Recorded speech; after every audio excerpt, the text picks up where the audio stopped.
Глуп си ко точак. На тоа се сведе нашава јавна дебата по медиумиве, националниве телевизии. Значи, апел до уредништвата на телевизиите, конкретно еве само Вистина, Иван Мирчевски, мојот добар познаник. Значи, во емисија да не пуштате гости без тапија од психијатар дека е здрав. Под број 1, под број 2. Дури да има тапија, господин Иван Мирчевски, дека гостино што го викате е здрав, ментално, психички, дури да има тапија, за секој случај, ова не важи само за Канал 5, за само Вистина, важи за сите телевизии, дури да има тапија гостинот, да не кажам пациентот, дури во тој случај да вработите психијатар на неодредено време, што ќе дежура во време кога се емисија. Покрај психијатарот, да има и болничар што ќе дава инекции. Лекарство. Терапија, сакам да кажам. Значи, ова, мислам, не знам, ова, како издржа овој другиот соговорник 100 пати да му каже оваа академскава граѓанка, да му каже дека е глуп ко точак. Втора работа. Точакот, професорке, не може да биде ни паметен, ни глуп. Зашо? Затоа што точакот нема мозок. Нема мозок. Затоа не, можеш да бидеш паметен или глуп само ако имаш малце, толку да имаш мозок у глава. Као орган. Ако немаш, значи не потпаѓаш под категорија глуп или паметен. Така да точакот не може да биде глуп. Може само човекот да биде глуп или што да е. Но, споредбава си е твоја. Ова. Значи, не знам како прво како можеше самата таа да си дозволи навреди од тој тип.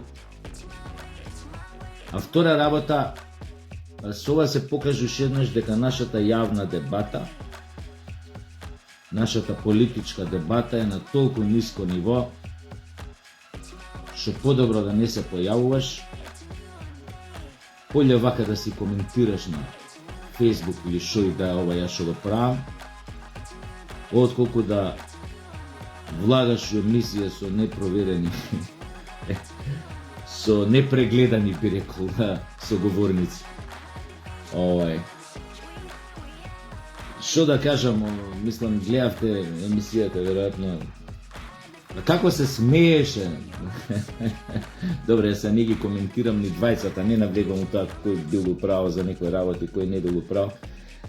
Него како се смееше одредени моменти без контрола, реков готово. Јашар психијатрот подитно да се викне да даде терапија, тоа да се смири, да се доведе до некоја граница на подносливост. Како и да е, не знам од кај беше тоа ниво на цинизам, тоа ниво на ароганција, нема сега психолошки профил да правам на таа професорка, но како и да е, друго ми беше поентата. Значи, ги пуштите телевизија, некоја политичка дебата негде. Зборам за земји во регионот, да кажеме. Хрватска, Словенија, појма не. Па дури и Србија, ако сега таму е многу наелектризирана состојбата. Значи, како да ви кажем, на одредени телевизии зборам, не зборам за оние шконтерски, овие таблоидни телевизии, зборам за вистинска телевизија, кај што има вистинска дебата и кај што има си слобода на говори, кај што сака да се чуе и другото мислење. Мислам на тие овие телевизии, значи на вистина да ти е мерак да ги слушаш соговорниците и морам да признам, пошто мене ме викале на политички емисии, така да јас се ставам у тој кош, значи едноставно не сме им дораснати за многу работи. А да не зборам за други емисии од друг тип, од емисии од областа на културата, на тема кај што се дебатира на тема на култура, социологија, на тема на филм, на тема на филозофија, на тема на уметност, висока, нели наводници уметност. Значи, навистина сме 30 години назад, дали и некогаш прашање дали сме имале дебата од тој тип, веројатно многу некој малце имавме такви назнаки.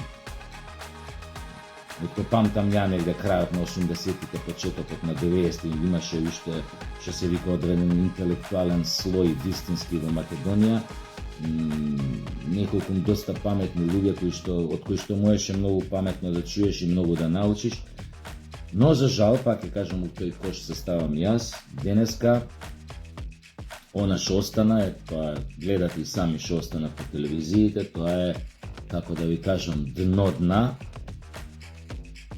Јас као глумец дури можам и као стендап комичар, ако сакате, можам да си дозволам да кажам и пцовка, конкретно овдека кога ги објавувам овие работи, можам некој послободен говор да користам на телевизија, ако не сум користел.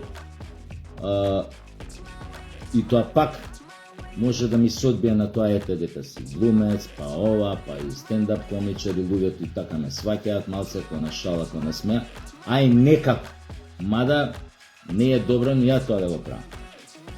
Ама универзитетски професор со квалификација типот дупси како точар, да се смееш кога не доквакан за нешто што кажал соговорникот со кој што ти не се слагаш, така да да се обидеш да компрометираш, да дифамираш, да понижуваш соговорници, навистина не е коректно во најмала рака. Друга беше муабетот некој ако му текне, тоа го прекрстив, оној Ненад Неджат во емисија која го прекрстив. Тоа го направив со доза на одреден да не го употребам зборот. Но во контекстот и за контекстот во кој што правевме муабет, тоа беше оправдано што му го сменив името, затоа што он на секоја телевизија бамбореше дека нема ништо лошо во тоа кога државата си го сменила своето име. Особено не е дури ако и под притисок од страна, кога не е под добра волја на граѓаните кои што живеат во таа држава. И токму затоа ја тогаш му реков, окей, онда ти си Ненад, ај да те викаме Неджат. Но во контекстот на таа, на она што го зборуваше тој, што го тврдеше, што и тоа како тоа стоеше и држеше вода. Но ова е нешто сосема друго. Навистина ова, само ја ретко вака коментирам медиумски настани, но навистина треба во иднина многу добро да размислат и уредниците на телевизиите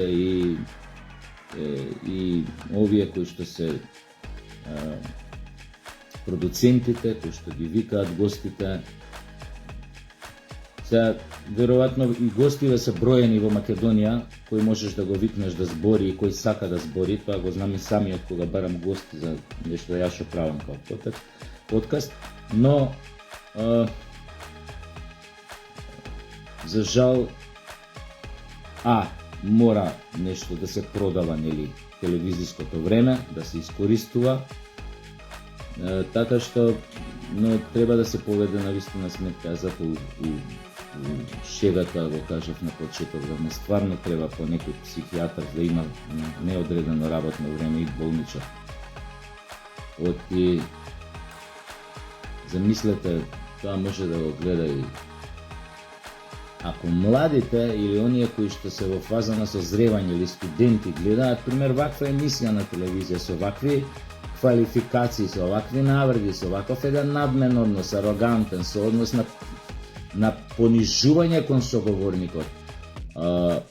Што мислите тие генерации какви ќе станат утре заутре? Они ќе мислат дека е сосем нормално да го понижуваш соговорникот како стигнеш во емисија, ако ти се створи шанса за тоа и ако ти биде дозволено да го правиш тоа. А и остај што што ќе стекнат погрешен впечаток за тоа како треба некој да се однесува на телевизија. Туку и од кај да знаеш, утре може би некој некому ќе зачука бокс, зашо на некоја, више се навредуваме вербалното до физичкото, не е голема разликата.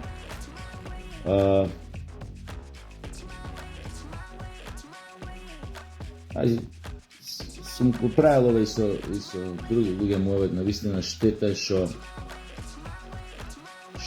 како држава изминативе 33 години, 34 години, едноставно не успеавме да изградиме еден, така да кажам, критична маса на интелектуалци, во вистинска смисла на збор, не успеавме да изградиме еден критички интелектуален наратив. Чак што више многу од нас и не знаат што е дефиниција на интелектуалец. Они мислат дека секој што завршил факултет или 2 факултети или 3 факултети има 2 доктората, дека по дефиниција е интелектуалец. Или ако збори 15 јазика, завршил 3 факултети, 2 докторати, дека е тоа интелектуалец, тоа нема никаква врска со интелектуалец, може да нема. Така што прво кај нас и тие работи не се разликуваат, а камоли да создадеш еден таков наратив. Многу скапо ќе го платиме, ќе платиме нашата, би рекол, нашиот простотилак, нашата неспособност да изградиме вистински вредности овие 33 изминати години од како сме самостојна држава. И не само тоа, туку не покажуваме ни волја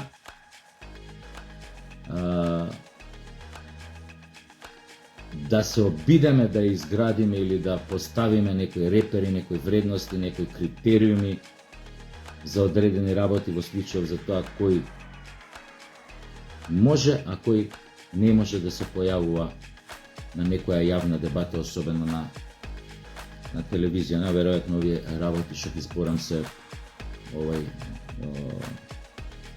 виша математика за некои луѓе овде, така што и џабе зборам.